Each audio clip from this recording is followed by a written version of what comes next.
Good morning all of you. आज मैं धर्मों की चर्चा करूँगा। हर धर्म अपने में कुछ विशेष अच्छाई लिए हुए है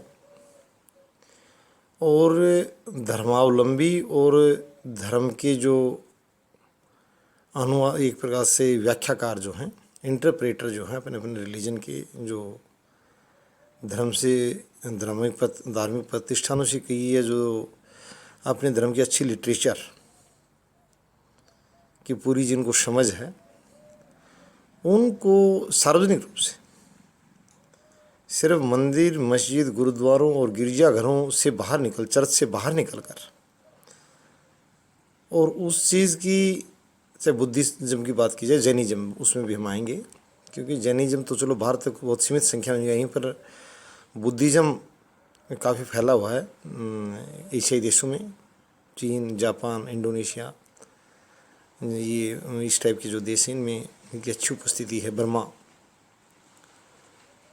तो मुख्य बात यह है कि प्रत्येक धर्म में जो अच्छाइयाँ हैं उनका अच्छे से प्रचार प्रसार किया जाए। आज मैंने हिंदू धर्म को लिया था, अहिंसा और दया भावना से जुड़ी बात को लेकर। आज मैं इस्लाम पर चर्चा करूँगा। मोहम्मद साहब की महानता सिर्फ इस्लाम के अनुयायियों तक नहीं है। अन्य लोगों की पुस्तकों में पढ़ा जाता है कि मोहम्मद साहब मक्का में 570 ईस्वी में जन्मे। उन्होंने इस्लाम के सिद्धांतों को प्रतिपादित किया, वहाँ लोगों का शोषण देखा और बहुत सी ऐसी बातें। सबसे बड़ी बात जो हैं, साथ साथ शोषण मुक्त समाज यानी ब्याज का विरोध किया। आज उनका कहना क्या था, हमें थोड़ा वहाँ जाना पड़ेगा। व्यापारी लोग बहुत भारी भरकम ब्याज से लोगों को शोषित कर रहे थे, बर्बाद कर रहे थे, और उन्होंने इस वजह से उसको उस समय के संदर्भ में, आज की व्याख्या उनके धर्म के लोग अलग से करें, मैं उस बात पर नहीं जाऊंगा, परंतु मोहम्मद साहब का उस समय दीनहीन लोगों को देखकर ऐसा लगा कि भाई ये बहुत बुरी बात है, और उसका विरोध किया। किस सीमा तक ब्याज मुक्त धन लोगों को दिया जाए, कौन लोग दें, ये बात अच्छे से इस्लाम के जो मौलवी लोग हैं उनको बैठकर समाज में प्रसारित करना चाहिए कि किस सीमा तक दें और किसको दें। ये बहुत बड़ी बात है।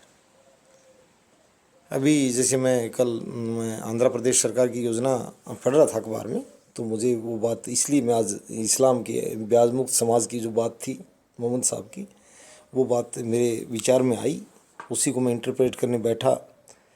ईमानदारी और जो ब्याज मुक्त समाज की, तो मुख्य बात यही बात सामने है कि जैसे वहाँ उन्होंने कहा है कि आंध्र प्रदेश सरकार ने कि भाई जो किसान हैं उनको ऋण दिया जाएगा, कर्जे जो दिए जाएंगे वो ब्याज मुक्त होंगे, ऐसी व्यवस्था की है आंध्र प्रदेश सरकार ने। तो इसी प्रकार से कितने प्रतिशत लोग, जब वो इस्लाम को न मानते, मोहम्मद साहब की अच्छी बात का तो, हालांकि मैं स्वयं हिंदू अनुयायी हूँ, पर मोहम्मद साहब की इस बात में मैं बड़ी एक प्रकार से आस्था रखता हूँ कि इस बात को ढंग से समझाया जाए लोगों को कि उनका कहना क्या था, कि कितना दिया जाए। लोग इस बात को, ये ज़रूरी नहीं है कि मोहम्मद साहब की किसी अच्छी बात का समर्थन करते हम इस्लाम धर्म ही ग्रहण कर लें, ऐसी बात नहीं है। बुद्धिज़्म मानने वाला भी, अन्य धर्म को मानने वाला भी, उनकी अच्छी बात को मैं ये विशेष रूप से कहना चाहता हूँ। धार्मिक समन्वय इसी से बढ़ेगा, जब धार्मिक समझ बढ़ेगी, जब धार्मिक व्याख्याएँ बढ़ेंगी। तो मुख्य बात यह कि कुछ अच्छे अच्छे कार्यों के लिए लोगों को, धनी लोगों को इस प्रकार से और सहायता के रूप में धन दिया जाए, उस पर ऋण नहीं लिया जाए। किसी को किसी बीमारी में दिया जा रहा है, ऋण नहीं लिया जाए, पहले से दबा आदमी है वो। और दूसरी जो बात उनकी आई, वो निकल कर आई ईमानदारी। ईमानदारी का बहुत अच्छा संदेश है। परंतु मुख्य बात ये सामने आ रही कि लोग कहाँ तक ईमानदार बने रहे हैं कि नहीं है। धर्म तो ग्रहण कर लेते हैं, परंतु लोग जल्दी सी ईमानदारी पर बने रहना बड़ा मुश्किल काम मानती है, ये गलत बात है।